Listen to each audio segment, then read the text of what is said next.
आंबोटच्या शेतकऱ्यांचा टोरंट वीज प्रकल्पाला तीव्र विरोध। साई डोंगर येथील प्रस्तावित टोरंट वीज प्रकल्पासाठी रस्त्याकरिता सुपीक शेतजमिनीचं भूसंपादन करण्याच्या नोटिसा मिळाल्यानंतर आंबोट गावातील शेतकरी आक्रमक झाले आहेत। शेतकऱ्यांचा आरोप आहे की प्रस्तावित रस्त्यामुळे त्यांच्या सुपीक जमिनी बाधित होऊन दुबार पीक घेण्याचं मोठं नुकसान होणार आहे। त्यामुळे आपल्या लेखी संमतीशिवाय कोणत्याही प्रकारचे काम शेतजमिनीमध्ये सुरू करू नये अशी मागणी त्यांनी प्रशासनाकडे केली। जमीन आमच्या पुढच्या पिढ्यांच्या भविष्याचा आधार आहे, केवळ पैशाच्या मोबदल्याने हे नुकसान भरून निघणार नाही अशी भूमिका शेतकऱ्यांनी घेतली।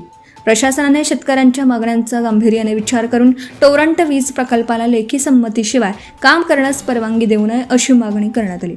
मागण्या मान्य न झाल्यास बेमुदत आमरण उपोषण करण्याचा इशारा आंबोटच्या प्रकल्प बाधित शेतकऱ्यांनी दिला। बेधडक महाराष्ट्र न्यूज नेटवर्क कर्जत।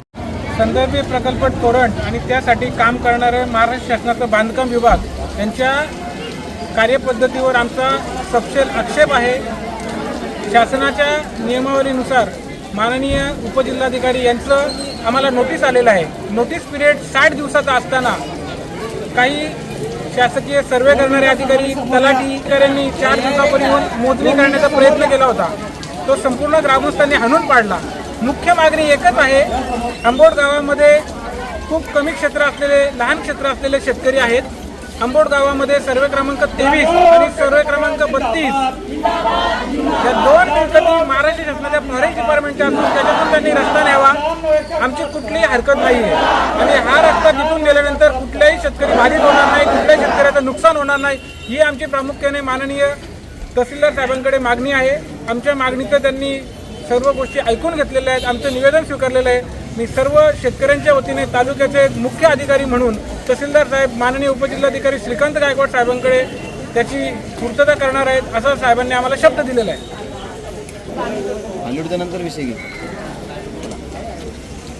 आज तहसीलदार साहेबांना ग्रामस्थांच्या वतीनं जी काही मोजणी चालू होती त्यावेळेस मोजणीला आमचे मित्र संदीप मसने आणि बाकीचे ग्रामस्थ असतील त्यांनी कडाडून विरोध केला आहे। तर ग्रामस्थांची भूमिका ही ठाम आहे की प्रोजेक्ट संदर्भात कुठल्याही गोष्टी करताना ग्रामस्थांची व्यवस्थित चर्चा करून या प्रोजेक्ट संदर्भात कारवाई करावी।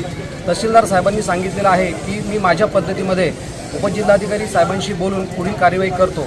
जोपर्यंत आम्ही लोकप्रतिनिधी म्हणून काम करत असताना गावाची जी भूमिका आहे त्या गावाच्या बाजूला राहणं, एकटा माणूस काही करू शकत नाही, गावाची जी भूमिका आहे त्या गावाच्या भूमिकेला राहून आम्ही सर्व पद्धतीनं न्याय देण्याचा आणि एकत्रित लढा देण्याचा प्रयत्न करू। Subscribe now and press the bell icon. Never miss an update.